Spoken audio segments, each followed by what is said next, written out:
Mau diambil masuk terus biru. Jadi ayah punya wah cerita. Assalamualaikum warahmatullahi wabarakatuh. Bismillahirrahmanirrahim. Nahmaduka ya ghafuru ya syakuru wa salli wa sallim barik ala sayyidina maulana Muhammadin wa ala alihi wa sahbihi asma'in nama ba'du. Teng ngersa para habaib, para ulama sedanten ingkang kula hormati, wabil khusus teng pernah Pakde kawula Kyai Haji Muhammad Idris Hamid ingkang sangat berjasa tadi menyelamatkan para pejabat diaturi teng dalam kalian Pakde Idris kersane mboten diamu Pak Sukron niku tak anggap prestasi terbaik di hal ini. Terus kula siap jadi korban ngajak Mas Sama kalian Mas Aziz sing ben diamuk ben ono. Alhamdulillah wau diseneni kena khitab nahi mungkar sing kereng. Terus kula niku kadang-kadang nggih saged kereng, tapi kereng kula niku sisi ilmiah. Sisi ilmiah yang ekstrim. Jadi negara ini atau umat Islam ini nggak boleh dilatih difasilitasi Gus Ipul. Nanti agama ini menjadi bergantung wali napa kota. Saya ingin agama seperti zaman Pak Hamid, izul mu'min qiyamuhu billail, atau syaraful mu'min qiyamuhu billail wa izuhu istighna'uhu anin nas. Terus sing terkos dan tentang mriki nak bengi tahajud terus yakin sujud itu kenangan terbaik, aset terbaik. Sehingga jenengan ra perlu hasud, aku ra wali kota, aku ra kiai gede, aku ra mubalek populer, karena sudah punya nikmat sing khairan minad dunya wa ma fiha. Terus mungkin Menteri Keuangan gitu kepenak, Menteri waktu sau masana sih kepenak. Mereka buatan dituntut macam-macam. Orang asik dengan tahajud, dengan sujud. Tapi kalau masyarakat kita ada asik dengan tahajud, ya asik dengan sujud. Penggawean ini demo nuntut pemerintah. Terus solusi bangsa ini tidak sekedar pemerintah itu baik, pemimpin itu baik, tapi rakyat juga baik. Kalau nate matur tenggi hasib, putranipun bawah. Kebaikan konsensus itu dimulai dari kita. Misalnya barokahnya orang Indonesia itu sholat. Itu banyak orang yang punya anak cantik itu dilamar orang kaya tidak mau, hanya karena yang kaya raya ini tidak sholat. Padahal kalau nikah sama orang kaya ekonominya selesai. Padahal miskin sekali. Jadi rakyat itu pun heroik Gusipul. Demi cari mantu yang sholat itu direwangi di mantu marat santri mergo sholat. Sing lamar juga mboten sholat. Nah kalau rakyat sudah punya konsensus gitu, mereka tidak akan milih pemimpin yang terkenal tidak sholat, apapun baiknya sosialnya. Sehingga tolok ukur kebenaran ini menjadi tolok ukur politik juga. Kan nggak mungkin masyarakat yang sholat terus nganggap pemimpin yang baik itu yang tidak sholat. Masyarakat kita anti zina, anti prostitusi, karena itu fahisyah. Sehingga juga tidak milih pemimpin yang punya perilaku seperti itu. Masyarakat kita humanis, menghormati hak-hak orang lain, hak buruh, juga tidak akan milih pemimpin yang jahat, yang sadis, yang macam-macam. Nah nilai bersama ini yang coba kita bangun. Raudawe Pak Sukron bikin sakofa Islamiyah, sehingga ini dimulai dari kita. Kemudian barokahnya ilmu, kalau kita sudah senang sujud, saya punya banyak hadis diantara dijelaskan setan itu paling menangis kalau melihat orang mukmin sujud. Kata setan itu, gara-gara sujud saya dikeluarkan dari surga karena menolak sujud tadi. Kalau niku Mbak Idris nanti tentang beberapa daerah yang luar biasa susahnya. Niku barokah buatan bergantung wali kota Pak Ibu. Kalau jadi kiai gede paling nyesal itu satu. Kiai kecil itu di daerah-daerah tertinggal itu mendirikan masjid. Kiai nak pun gede kados kula diundang ning masjid disangoni kas masjid. Oh niku nyesal kula teng Pangeran Montek amen. Sing kiai cilik melarat muassisul masjid banil masjid sing kadang kiai gede kados kula disangoni dhuwit kotak masjid. Lha sing kiai cilik iku gawe masjid, sing kiai gede entuk kok masjid. Itu barokahnya ilmu, saya bisa istighfar. Kalau saya tidak punya ilmu seperti itu, tidak punya ilmu warak seperti itu, mungkin bangga untuk sanggup kok kotak masjid niku bangga. Jadi saya mohon dilatih, keilmuan itu dilatih, sehingga barokahnya itu juga nura yamsi bihi finnas. Allah tidak ngendikan nura yamsi fil madaris wala fil muasasa wala fil masajid, tapi yamsi bihi finnas. Teman-teman kita yang di Taiwan, di Amerika, di Eropa itu di Indonesia dilatih sujud, dan sujud itu jadi kebutuhan mereka mahasiswa, mereka pekerja, mereka pejabat. kepikiran kalau di Korea ada masjid, di Amerika ada masjid, di Eropa bikin masjid, bikin komunitas pendidikan. Itu kalau dari awal dilatih mendapat, tidak akan jadi. Karena dilatih nunggu proposal. Tapi barokahnya mereka dari pikirannya sendiri, Nurayam Sibihi Finnas, teman-teman pekerja itu urunan terus bikin apa? Masjid, bikin pendidikan.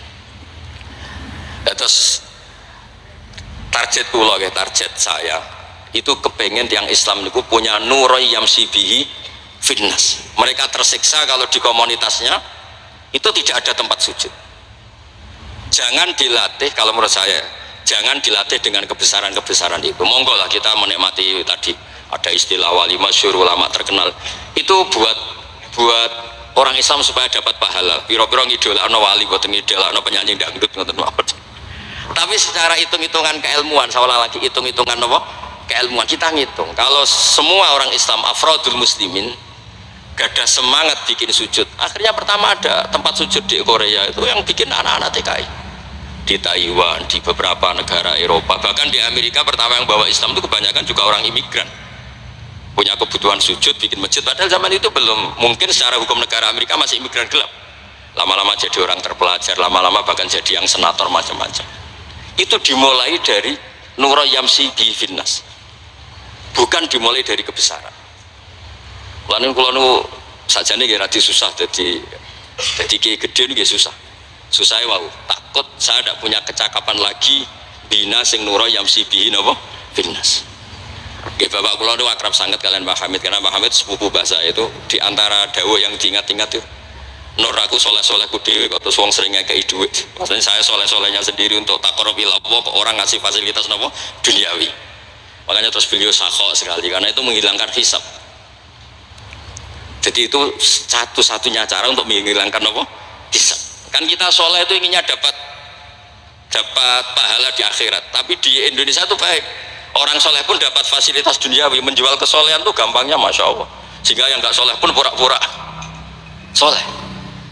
Dan itu akhirnya nyuwun sewu jadi materi. Dulu kita nyari ilmu ikhlas, makanya kata Mbak Mun itu jadi santri ikhlas di Bang Kiai kok sakit ya. Kowe nak dadi santri oke sapa mbok cucuk, tapi nek dadi kiai koyo saingan. Karena kayak rival gitu. Jadi ini kalau rilek-rilek mawon. Terus yang terakhir ini kalau buatan lami-lami, kalau cerita tentang iltidah dan aklian. Dari sekian hitung-hitungan, kalau sering jagongan kalian Mas Sama, Mas Aziz, dari sekian hitung-hitungan itu yang bisa mengawal Islam ila yaumil qiyamah itu adalah logika, iltidah dan aklian kalau kata kitab Fathul Bari. Karena kalau hukum wujubul akli, kalau kita zaman ngaji itu ada wajib akli, itu ketika kita kecewa itu tetap. Misalnya saya didik Mas Aziz dengan gaya sosial, sekali ada orang yang lebih sosial saya ditinggalkan.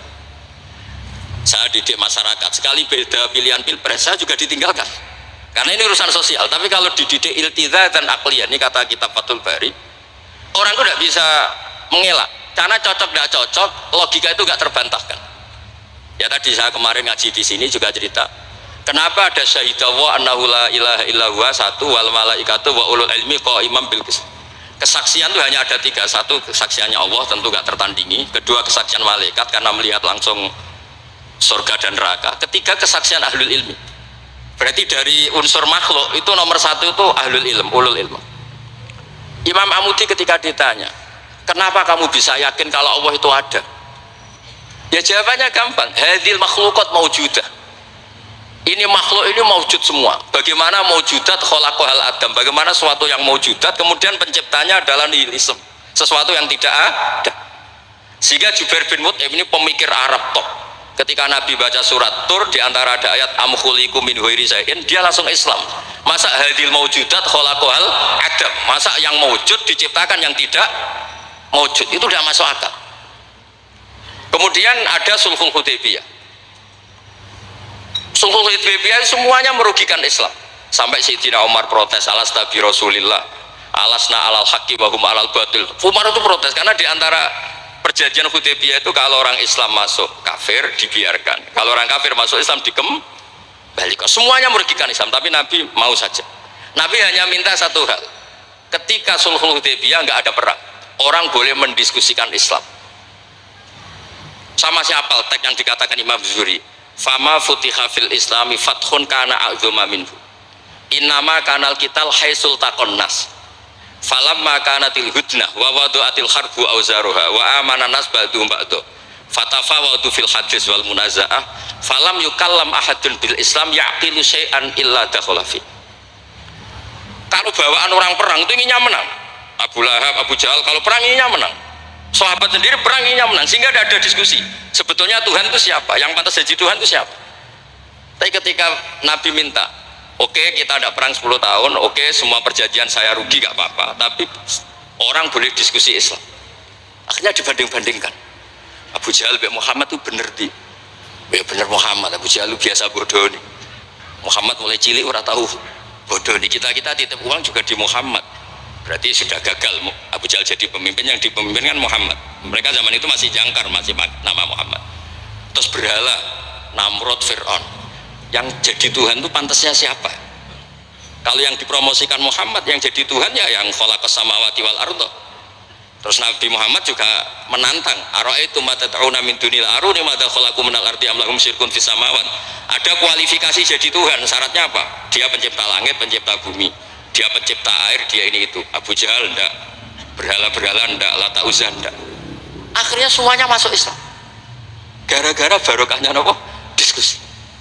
Makanya di Quran sering ada kul ara'aitum, dan Allah mempersilahkan di diskusi itu. Makanya kata Imam Zuhri, falam apa itu tadi, fatafawadu fil hadis wal munazah, mereka debat terbuka. Nah sekarang itu orang harus ngaji seperti ini. Nah kalau iltidatan aklian tadi yang disebut kitab Fathul Bari, jenengan ngaji saya wajibul akli, setelah itu jenengan kecewa dengan saya, entah urusan politik, entah urusan ekonomi, sampai tidak bisa membuang logika anda, itu tidak bisa. Sampai bisa nggak jadi orang komunis, ateisme, nihilisme, terus berpendapat gini, hadhil maujudat sabaqohal adam wa khalaqohal adam, ini yang maujudat langit bumi penciptanya adalah ketiadaan. Fakih fayakunul adam yu'athir wa yakhlut, bagaimana sesuatu yang tidak ada kemudian bisa menciptakan.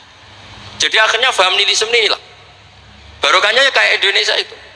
Kadang di tonggo kiai ini wis kereng rapati sosial ya tetap Islam, mereka iso kecewa kiai tapi wong ora iso kecewa mbek napa Islam. Beda pilpres, beda pilgub, dia tetap Islam. Bahkan orang nyun sewu yang masih suka mabuk, suka main perempuan, itu tidak pindah agama, yang nyun sewu yang tidak melarang itu tetap Islam. Karena logika yang dibangun Islam itu logika sing ma'ruf, logika sing makul, sehingga apapun kecewanya orang Islam. Dan ini pesannya Imam Ibnu Hajar al Asqalani yang nyarai Bukhari, orang Islam itu harus didorong berlatih terus dengan kekuatan iltizatan aklian. Dia punya kenyamanan berpikir, karena agama ini li qaumi ya'qilun li qaumi yatafakkar. Makanya dulu Nabi itu urusan sosial pun tuh Nabi kalau ngendikan itu mesti dilogika. Misalnya begini, ini yang urusan tauhid sudah sering saya jelaskan. Sebelum urusan sosial saya cerita Imam Tauhid. Saya berkali-kali cerita Imam Amudi itu keramatnya itu karena guru matematika. Saya berkali-kali cerita. Terus kata Allah, silahkan ngajar malaikat saya tentang matematika. Itu malaikat diajarkan. Kenapa saya percaya Allah itu wajibul wujud? Beliau nulis angka 2, 3 sampai 1 miliar itu nisbatnya ke angka 1 itu nisbatul far'i ilal asli. Semuanya itu dinisbatkan ke angka 1, yang 1 itu dasar, yang lainnya itu angka 1 miliar ya dimulai dari 1, 2, 3 dari 1. Berarti al aslu adalah Allahus somad kul huwallahu ahad. Gambar kayak apa ruwetnya juga dimulai dari 1 titik. Nah titik ini nuktatul wujud, maka sirnya bismillah dimulai dari 1 titik. Nah kalau umat ini dilatih begitu, itu mbok kecewa kayak apa tetap Islam. Tapi kalau dilatih penak jadi kiai, sering diundang wali kota disangoni, ono kiai sira disangoni terus rapati Islam. Enak jadi kiai top, sering diundang ning tindi dihormati, kok serapati jadi top itu rapati bangga be Islam. Tapi kalau dilatih iltiza dan akliyah, apapun kondisinya mereka akan nikmati ilmunya sendiri, nikmati akalnya apa? Sendiri. Ada beberapa kasus sosial yang gagal, tapi Nabi bisa mendidik dengan teori iltiza dan akliyah. Ada istaka rojulun, syaka rojulun ila Rasulillah, bapak saya itu nakal sekali ya Rasulullah, sayyul khuluq. Terus bapaknya datang pakai yattaqi walal aso. Terus Nabi tanya, itu bapak kamu ya? Bapaknya, ini orang ini mengadukan kamu itu sayyul khuluq sama anak kamu. Terus kata bapaknya, innahu kana faqiran, innahu kana dhaifan wa ana qawiyyun wa faqiran wa ana ghaniyun walam amna'hu syai'an min mali wal yauma ana faqir wa huwa ghaniyun wa ana dhaif wa huwa qawiyyun wa yabkhalu alayya bimali. Niki tiyang anak kula niki riyen ketika kecil kula sugih dekne lemah, kula mampu dia lemah, tak urusi. Sakniki kula lemah dekne kuat boten ngurusi kula. Terus Nabi ngendikan, masame abi adamin madarin wala hajarin illa baka. Semua makhluk itu menangis karena keluhan bapak kamu itu. Terus Nabi ngendikan, anta wa maluka li abika. Kamu dan hasil jerih kamu itu juga aset bapak kamu, sehingga jadi hukum fikih. Kalau al-qatil tu walid tidak bisa dikisos. Bahkan hibatul walid ya waladi boleh dirujuk. Pokoknya selalu orang tua punya hukum nopo khusus. Ada kejadian lagi, imro'aton melapor ke Nabi. Dilaporkan kalau dia sayyi'atul khuluq. Ibu saya itu sayyi'atul khuluq gini-gini ya Rasulullah. Jawabnya Nabi unik. 5 dalam takun kadzalik khina hamalat katis atasyurin. Kenapa kamu tidak ngomel-ngomel seperti ini ketika dia masih baik, yaitu yang mengandung kamu 9 bulan. Tapi innaha sayyi'atul khuluq. 5 dalam takun kadzalik khina ardu'atka haulaini kamilan. Terus tapi innaha sayyi'atul khuluq. 5 dalam takun kadzalik khina sahirat lailaha, khina sahirat laka lailaha wa khina asma'at laka naharuha. Kenapa kamu tidak ngomong seperti itu ketika kamu masih butuh susunya, butuh binaannya? Sekarang kamu kuat baru ngomong gitu. Terus kata pemuda tadi, lakot jazaituha ya Rasul, saya sudah membalas itu. Apa balasan kamu? Lakot hajat tuha ala unuki, dia pernah haji tak gendong. Tapi Nabi ngendikan, fawwah ma jazaitaha, kamu tetap tidak bisa balas jasa ibu kamu. Jadi orang ketika ingat sisi sayyi'atul khuluq ibunya ketika sepuh, Nabi mengeset ulang. Apa seperti itu? 5 dalam takun kadzalik. Kenapa ibu kamu tidak sayyi'atul khuluq ketika hamalat katis atasyurin? Kenapa saat itu kamu tidak digugurkan, dibuang ke kali daripada di anak akhirnya gak aku jasanya orang tua? 5 dalam takun kadzalik khina ardu'atka haulaini kamilan. 5 dalam takun kadzalik khina tadi sahirat laka lailaha wa asma'at laka naharuha. Itu Nabi. Jadi saya ini termasuk kiai lah yang ingin semuanya kita baik itu karena ada kemampuan iltidha dan aklian, supaya agama ini di kaum yakilun, di kaum yatafakkar. Kalau agama ini dijual dengan isu-isu sosial, itu bahayanya itu orang-orang kecewa. Loh, saya itu akrab sama Gus Bul, belum pernah main ke wali kota, bukan sok-sokan zuhud. Kok nak disangoni, terus suatu saat disangoni sedarani medit, terus kurang suguhannya tersinggung, terus ribet-ribet. Pokoknya agama kalau dijual sosial itu ribet, karena terus tuntutannya itu mukafa'ah. Makanya Nabi itu dulu pinter sekali kalau misalnya masalah zina. Ada pemuda itu hipersek, nggak bisa Islam, karena kalau Islam itu melarang zina. Akhirnya geger, istadzana fi zina, saya mau masuk Islam tapi boleh zina. Geger kan sahabat menghalau supaya gak sowan Nabi. Ketika geger-geger Nabi tahu itu ada apa? Ada pemuda mau masuk Islam tapi yastazinu fi zina, dia harus boleh zina. Kata Nabi, mah suruh sini. Betul kamu pemuda yang mau masuk Islam kalau tetap boleh zina? Ya Rasulullah, saya ini dipersek, saya ini. Kata Nabi ngendikan pertama itu, atuhibbuhu li ummik, kamu suka anak ibu kamu jadi demenan orang? Ya tidak suka ya Rasulullah. Atuhibbuhu li bintik, kamu suka punya putri yang jadi demenannya orang? Ya tidak suka Nabi. Terus atuhibbuhu li kholatik, atuhibbuhu li ammatik. Terus dia selalu jawab, walan nasuhibbuna, semua orang tidak suka kalau ibunya begini, putrinya begini, gini. Terus kata pemuda tadi, demi Allah, saya belum keluar dari majelis Rasulullah, tidak ada sesuatu yang abghada syai'in ilayya min zina, tidak ada sesuatu yang paling saya benci kayak zina, karena diset. Ya sama seperti kita mungkin yang jadi kiai-kiai gede itu dalile al yadul ulya khairun min sufla, tapi prestasi dari kiai ini entuk ora tahu memberi. Ya sama seperti yang jawab Pak Sukron Makmun, dulu kiai-kiai dulu itu berjasa, sekarang kita itu makan apa? Jasa. Jadi ini ya tadi, karena saya ingat betul di antara wasiatnya Mbah Hamid, itu pasti sepupunya mbak saya itu ke bapak saya, ke aku itu soleh-soleh ku dewe tak golek ridane pangeran, tapi wong dihormati koyo ngene. Kadang beliau itu sembunyi karena dengar mau ada orang ngasih uang. Itu yang diceritakan abahnya Mas Arwani, Pak Taifur. Mbah Hamid itu sembunyi, ditanya sama Pale kok sembunyi kenging nopo.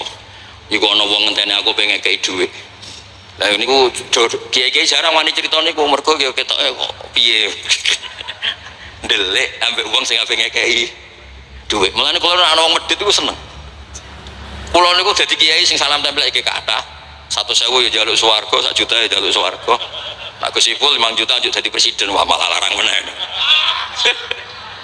Mergo logika kula logika sederhana. Nek ana wali santri kok lomo ya tak dhuwit tak nggo apa lah. Riyen Pak Hamid nanti kayak dhuwit macam-macam niku wonten sing tangklet. Itu kan dhuwit yang macam-macam Pak Hamid. Engko ora ana gunane, ya terus dikasihkan fakir miskin.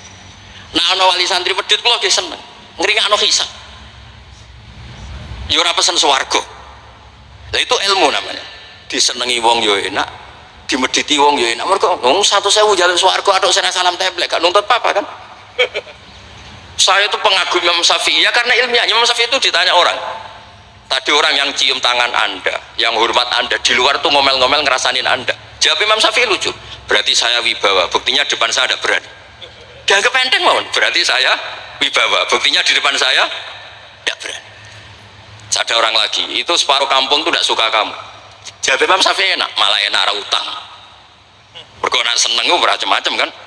Man ahsana ilaika faqad qayyadaka wa man asa ilaika faqad atlaqaka. Orang yang baik dengan kamu itu ngikat kamu. Tapi kalau orang yang jelek sama kamu, atlaqaka membebaskan kamu. Kamu naik Alphard gak perlu. Monggo nak badhe derek, ora cocok. Lewat saja kan. Jadi itu Imam Syafi'i. Jadi dunia itu dianggap enteng saja. Ada seorang Habib alim alama diceritain orang.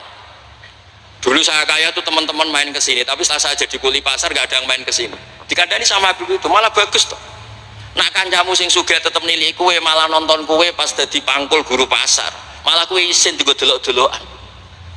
Jadi monggo sing duwe melarat koncone do mirip malah alhamdulillah. Anak sering dolan malah sampai isin perkara digo delok-delok. Itu ulama dulu. Jadi fenomena sosial itu diamati enteng saja. Makanya kalau sering ngajari, nak bojomu ngamuk sing syukur. Nah kok sakit syukur? Malah raja lu belanja. Nak lagi harmonis malah ngajak ning mall balang malah mahal. Jadi apa ya?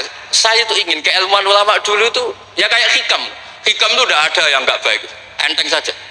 Mata a'toka asyadaka birroh, wa mata mana'aka asyadaka kohroh. Kalau Allah sedang memberi kamu, anggap saja Allah ingin memperlihatkan kalau dia itu al-barur rahim, dat yang baik.